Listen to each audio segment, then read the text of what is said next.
I don't I don't think I've ever been asked that question before. So Chimamanda is a name that I gave myself. And the story is a little bit long, but maybe I should tell it so that the students can hear it, yes? Okay. So when I was born in 1977, the names that were on my birth certificate were Ngozi Grace. Grace was my mother's name. And so as I got older, I always felt that Grace was my mother, not me. I think Grace is a very beautiful name, but it never felt like my name. And so I was Ngozi.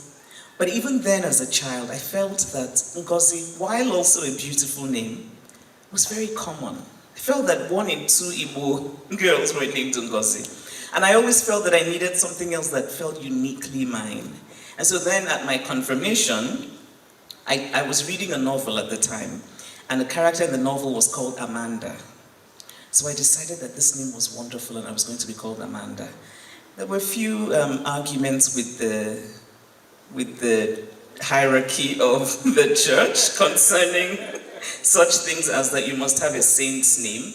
So I made my case and I was allowed to have Amanda. And I remember the bishop looked a bit surprised when he saw my name when he was doing and then he said, Amanda, be sealed with the gift of the Holy Spirit. And I wanted to say, it's not Amanda, it's Amanda. But anyway, so then I was Amanda, and then I went to the US to go to school. And I noticed very quickly that there were many other Americans in my class called Amanda. But the worst part was how they pronounced the name. Amanda?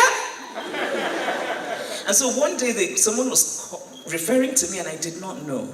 Because they were saying Amanda, and I didn't turn because I didn't realize it was me. And I think that it was but also during that period I had started to think about identity and what it means to be from where, to kind of own where you come from. And so I remember sitting in that class in the US and suddenly I thought, this name is not my name. This name belongs to other people, it's not mine. I'm not Amanda. And that's when I started thinking about how I could give myself a name that was an Igbo name, that had a real meaning, but also that had to have that word Amanda, because that word was already in my passport and my license and everything. And honestly, it came as a revelation. I remember exactly where I was, and that name Chimamanda came to me. And in Igbo, it means my God will never fall down. And so I just really felt that this was the name that I was given, I gave it to myself, but I was also given the name. So the answer to your question, of course, I think is now clear. Very clear. Great.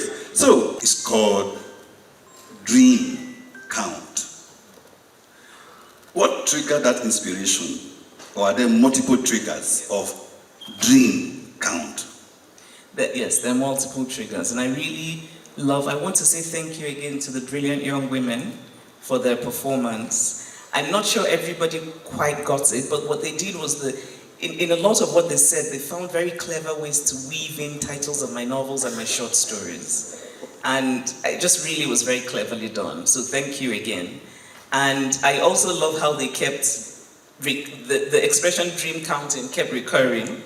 And it's difficult for me to talk about a single inspiration because I always have multiple inspirations. As a storyteller, I'm always watching the world. I'm always watching. I'm always very alert to the big things, but also to the small things. I have a notebook. Actually, now it's my phone. I used to have a notebook. But I'm always writing things. So I'm watching, I notice something. It can be the color of your shoes, which are very cool, by the way.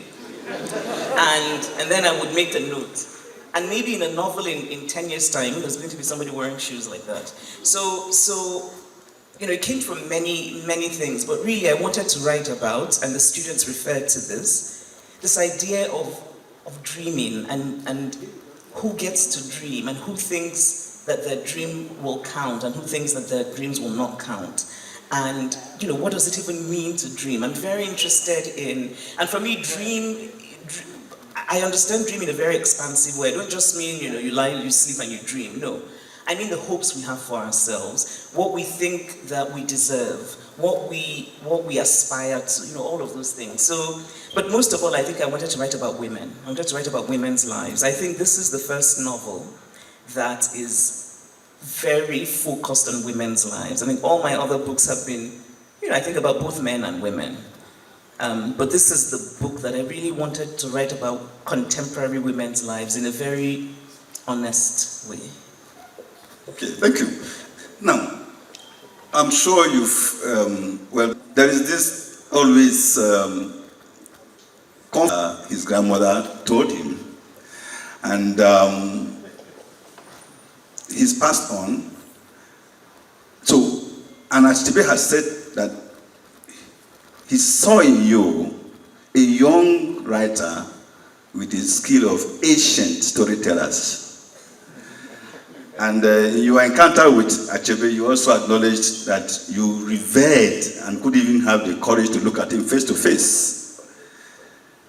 Now the work is out. What do you think critics should be saying about Dream Count? Well, I think I should start by saying that may the soul of the critic, Professor Nolim, rest in peace. And also I want to say that he was completely wrong about Chinua Achebe. But at the same time, I think his reading of Achebe, while I disagree very strongly with it, should exist. So I really believe in multiple perspectives. I think the relationship between a writer and a critic should be one of mutually ignoring each other. I think, because really I think looking at literature creatively and looking at literature as a critic are two very different things. But I think that they're important, both are important.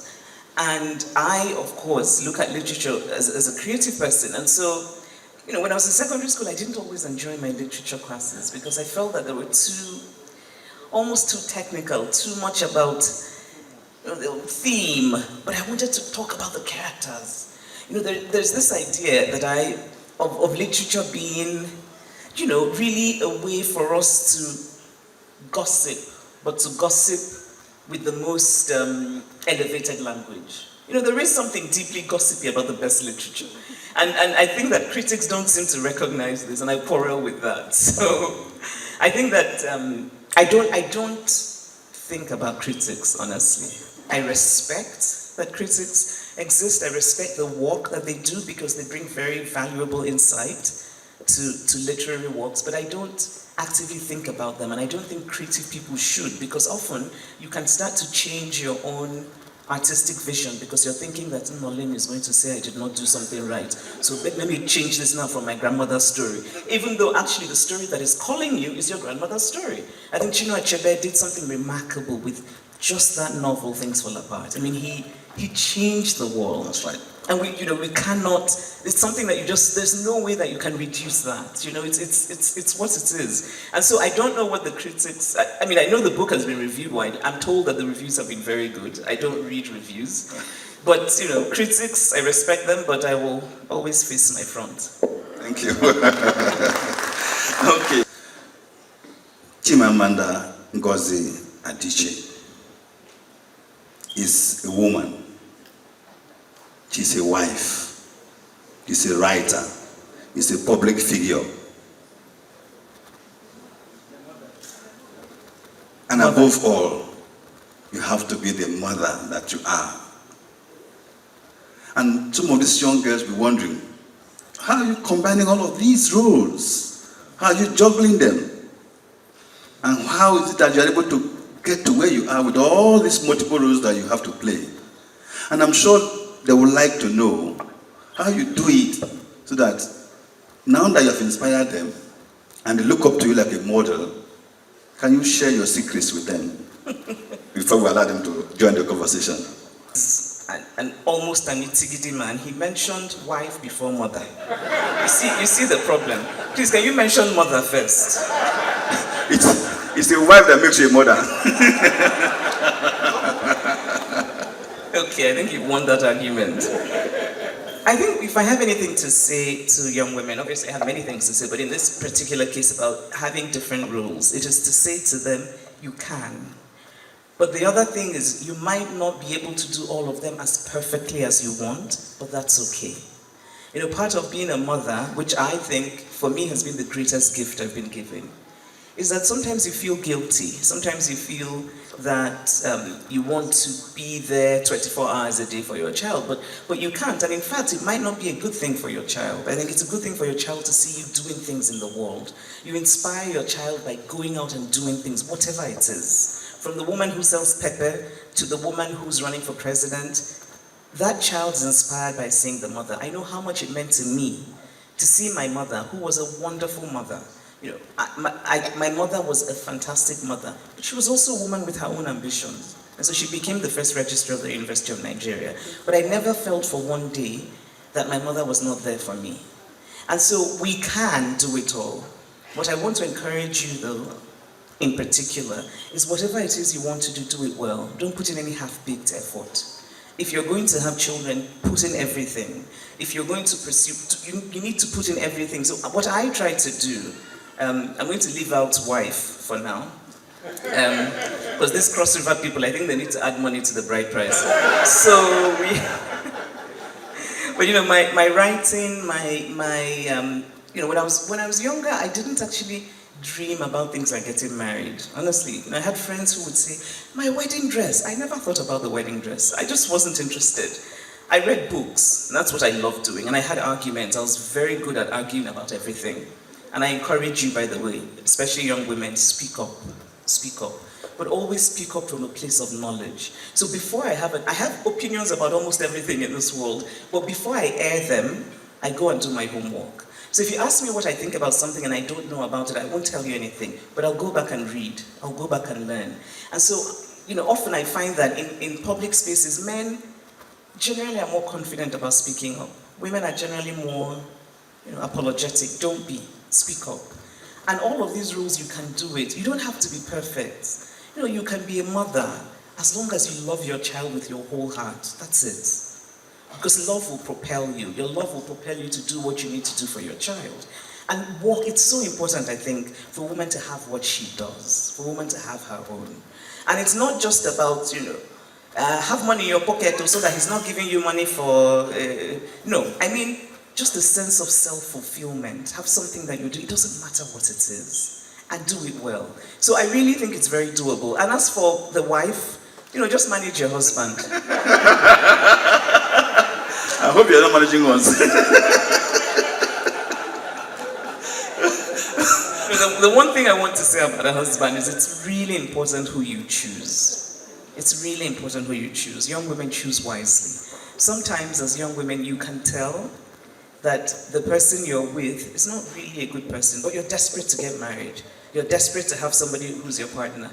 Don't settle. Be very careful who you choose. The person you choose as your life partner will make a huge difference in your life. If you choose somebody who's kind, somebody who's supportive, it will make all of the difference. And so I can tell you that I chose well. Yes. We are good people.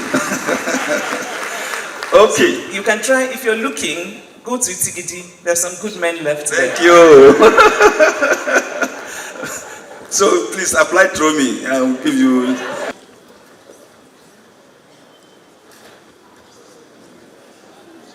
Chimboyim. Yeah. So, Chimamanda, I consider today a blessed day to have seen you. I have always dreamed of meeting you in person. I'm happy that it is possible today. I've read a lot of your work,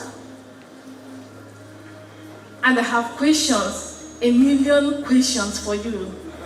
But I will just take two. One is from a character from one of your books, Purple Hibiscus. A character I loved so well, Beatrice, the wife of Eugene.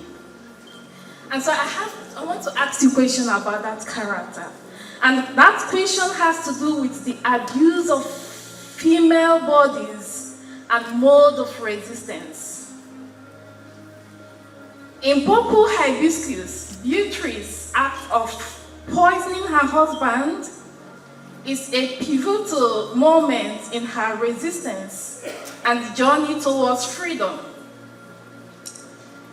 Could you elaborate on your rationale for choosing this particular act of resistance, the poisoning of her husband with rat poison?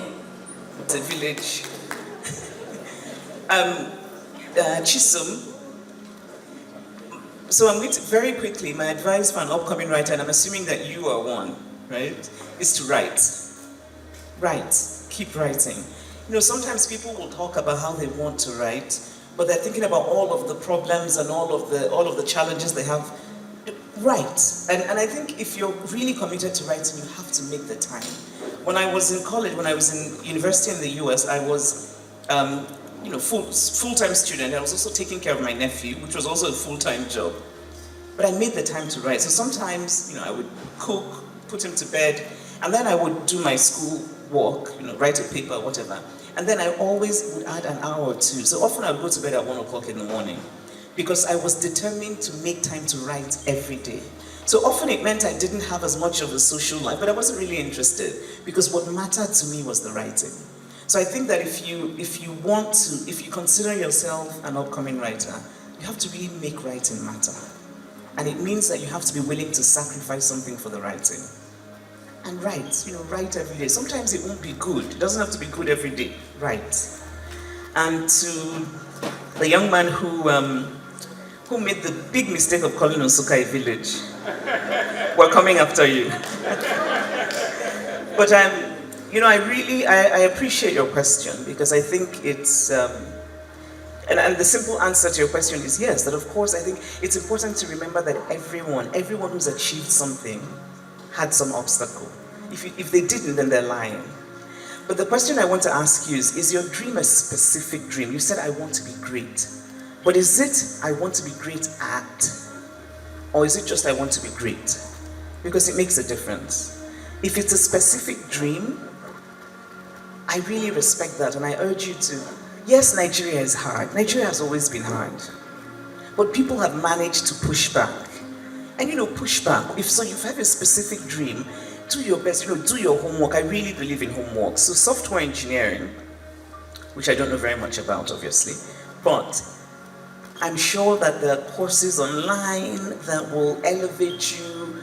I'm sure that there are things that you can, so instead of maybe going to a Burna Boy concert, take that money and do a course online that's going to put you on a higher level so that if you decide to apply for graduate school, for example, just that you have that in your resume might be the thing that pushes you over.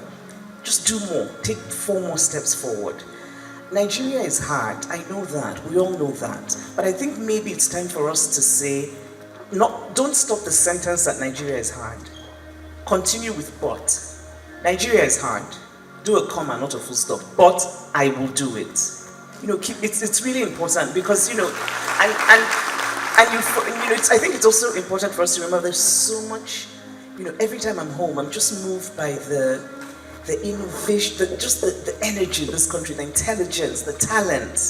Right? It's up to us to do the most that we can. It's unfortunate that this is what we got. We didn't, none of us signed up for a country like Nigeria, right? We all want Nigeria to be better. It's not, right? Things are terrible. Like, people are hungry, but don't let that be the thing that holds you back. I want in 10, 20 years to see your name somewhere as the leading software engineers doing something. I'm serious. So let's break away from the sedate Catholic mode and be a big Pentecostal. So manifest it.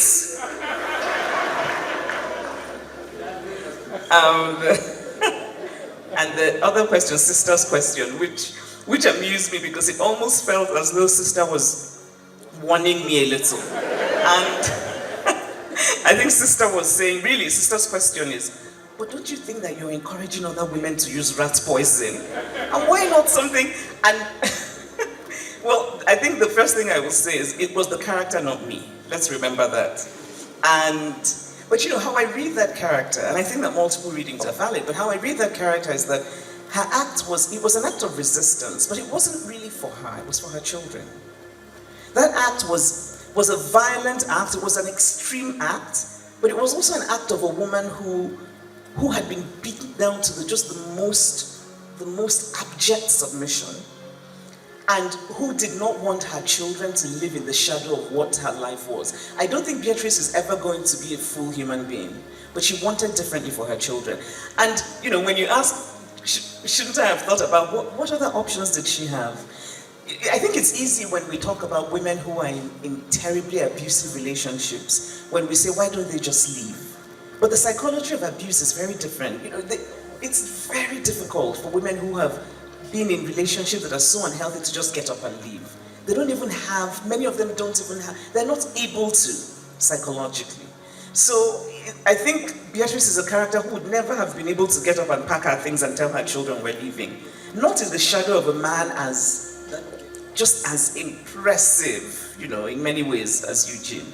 So I think that she did what she thought she could. I'm not encouraging rat poison, unless the situation is very bad.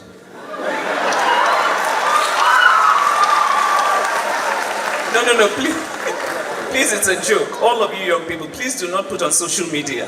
Like Chimamanda said, you should kill your husbands with rat poison. Please, it was a joke.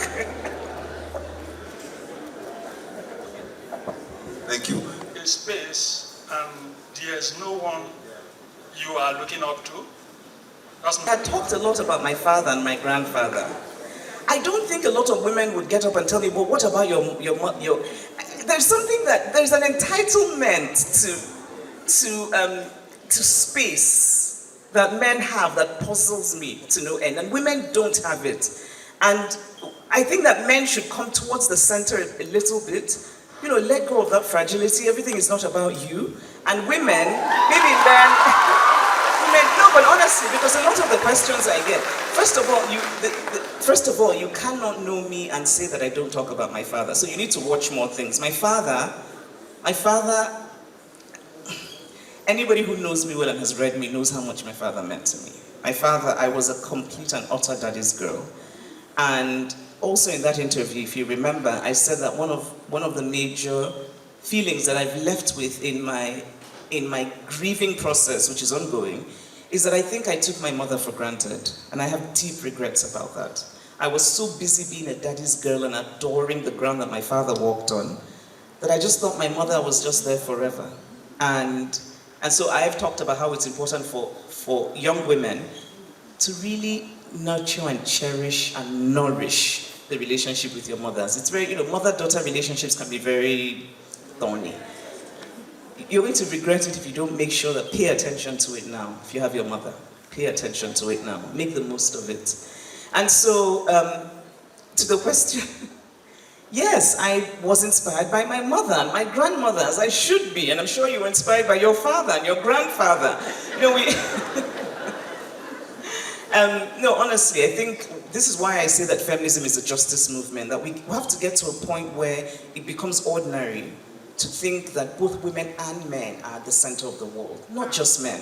Because if we think like that, there's certain questions that will not happen, because it will be ordinary, right? This question about what is the role of the father in a feminist household, the role of the father is the role of the father. I think that parents, a father and a mother, raise a child, and it really depends. It's always about context. The story I told about my mother, which is that my mother was the first woman to be registered. And at her first meeting, the sign said chairman, because it had been men who had occupied that position until she did. And so somebody wanted to change it and put chairperson. My mother said, no, leave chairman. And when she told me this story, which inspired me greatly, her point was, I didn't want them to think that I was doing anything differently from what the other people had done. Because sometimes if you change the label, people think that even the content has changed, and she did not want that. And when you're the first, women who are firsts in different positions know that in some ways you have a double burden. People are looking at you and waiting for you to prove yourself, especially as a woman. So my mother did not want to start out with anybody, even anybody at all, even the person serving them meat pie, to think that somehow because a woman was doing the job, it was now a different job. But that's about context, because in many other contexts, women would not want to be called chairman. Now, women aspiring to go into politics in Nigeria and Africa, Yes. How will Dream Count inspire them?